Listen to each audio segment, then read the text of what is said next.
आपकी मुंसफी से संसद नहीं चलेगी। मेरे यहां बोलने का क्रम मैं तय करूंगा, इस तरह से नहीं चलेगी संसद। अगर जेल वेल की बात करोगे ना, जिस दिन सत्ता परिवर्तन होगा एक भी आदमी बाहर नहीं दिखेगा। फिर ऐसी बातें मत करो, आपस में बात नहीं, ये धमकी देने की बातें मत करो। गाय काटने वाली कंपनी से चंदा लेने वाले लोग मेरे ऊपर सवाल उठा रहे हैं। आपस में बात नहीं, गाय काटने वाली कंपनी से चंदा लेने वाले लोग जेल 3 घंटे ईडी सीबीआई दे दो, सबको भेज दूंगा। चलो दे दो ईडी सीबीआई। आप बोलते हैं, प्रमोट करते हैं, आप इसे मत बोलिए, ये सब चीजें नहीं जाएंगी। तेल से इस देश की जनता का तेल निकाल दिया आपने, इतना महंगा पेट्रोल डीजल बेचा। आपका ध्यान देश में डीजल कैसे सस्ता हो, पेट्रोल कैसे सस्ता हो, इस पे नहीं है। आपका ध्यान तो देश भर में झगड़ा कराने, आपका ध्यान अपने दोस्त अडानी को हजारों करोड़ का मुनाफा पहुंचाने में है, और इस क्षेत्र में भी आप लाएंगे। जब चुनाव प्रचार में ये लोग निकले थे, तब कहते थे वोट दे दो, बीजेपी को जिता दो, डीजल 40 रुपए का हो जाएगा, पेट्रोल 50 रुपए का हो जाएगा। आपकी एक नेता का भाषण है सदन में, नहीं होगा तो मैं भेज दूंगा, आप सुन लीजिएगा। 50 रुपए का पेट्रोल हो जाएगा।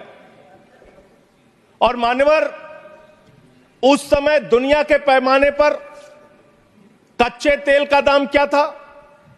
$135 प्रति बैरल तक एक कच्चे तेल का दाम गया था।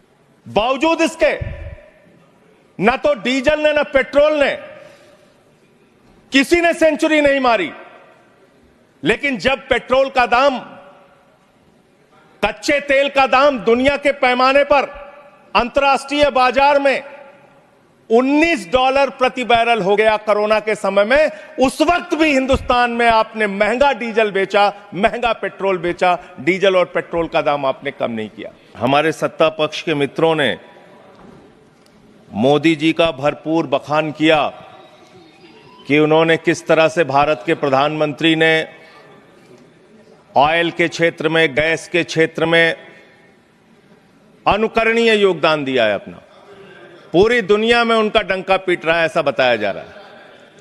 लेकिन मुझे याद है मान्यवर, 2014 में, और क्या है इस मकसद इस बिल का सर?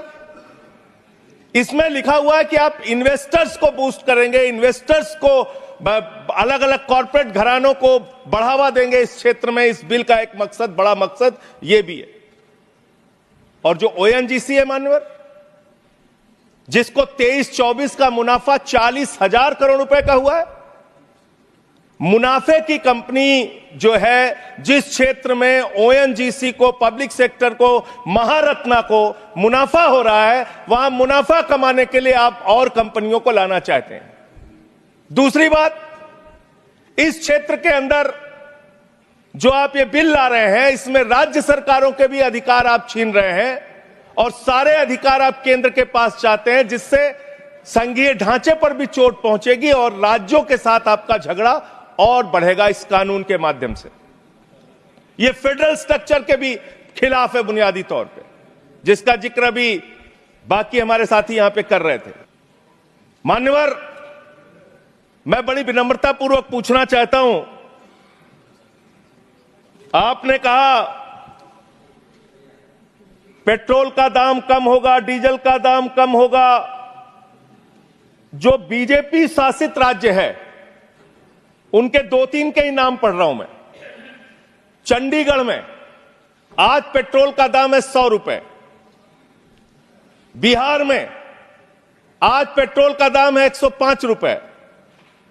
और जिस दिल्ली की आप आलोचना करते रहते हैं, बार हर बात पे आलोचना करते रहते हैं, यहां पेट्रोल का दाम है 94 रुपए। दिल्ली के मुख्यमंत्री रहते हुए अरविंद केजरीवाल ने बिजली फ्री दिया, पानी फ्री दिया, शिक्षा फ्री दिया, इलाज फ्री दिया। महंगाई से लोगों को बचाने के लिए पेट्रोल और डीजल भी सस्ते दामों पर दिया। पेट्रोल और करप्शन पे तो बोलने लग जाऊंगा तो अडानी को तो लेकर बैठे हुए हैं। आप 2200 करोड़ रुपए की रिश्वत खिलाई अडानी ने। Nothing is going on record. 2200 crore रुपए की रिश्वत आपके अधिकारियों को। संजय जी 2200 करोड़ की रिश्वत। संजय जी प्लीज सर वो क्या बोल रहे हैं सर? वो आप इधर बोलेंगे कि उधर बोलेंगे प्लीज। सर 2200 करोड़ रुपए की अडानी ने रिश्वत खिलाई हिंदुस्तान में महंगी बिजली बेचने के लिए। सब्जेक्ट पर बोले वही रिकॉर्ड पे जाएगा। सब्जेक्ट पे ही बोल रहा हूँ सर। प्लीज प्लीज सर मैं सब्जेक्ट पे बोल रहा हूँ। सब्जेक्ट में आपको याद दिला दूं। मैं बोल रहा हूँ सर। Oil exploration. सर मुझे बोलने दीजिए सर। बोल रहे आप बोले। मैं कह रहा हूं सर, यहां पर आपने मोदी जी का इतना बखान किया, हमने सुना उसको। आपको बोलने का मौका था, आपने बखान किया। लेकिन जब एक राज्य सरकार के कामों का हम कुछ उदाहरण देने लगते हैं तो इससे आप तुरंत पेट में दर्द होने लगता है। अरविंद केजरीवाल ने बिजली फ्री दिया, पानी फ्री दिया, शिक्षा फ्री दिया, इलाज फ्री दिया, सस्ता पेट्रोल डीजल दिया। चिल्लाने लगे सुनते ही चिल्लाने लगे। जदि आपंक आम भिडी भल लगा तेब आम चैनल को लाइक शेयर और सब्सक्राइब करने को जमा भी भूलु नहीं।